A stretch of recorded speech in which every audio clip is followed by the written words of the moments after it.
বলয় ভিতর থেকে তাদের দেখছেন দর্শক, সাধারণ মানুষ কিন্তু আসলে তাদের উপরে হামলার চেষ্টা করছেন। দেখতে পাচ্ছেন শামসুল হক টুকু এবং এর পাশেই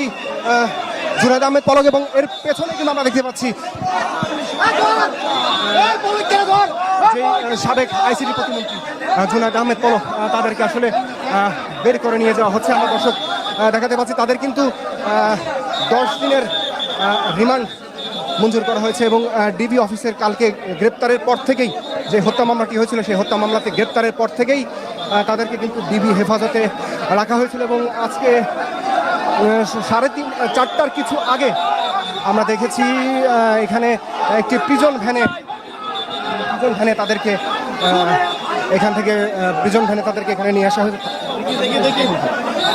দর্শক দেখতে পাচ্ছেন এখানে আসলে সেই আসামিদের এখান থেকে নিয়ে যাওয়া হচ্ছে এবং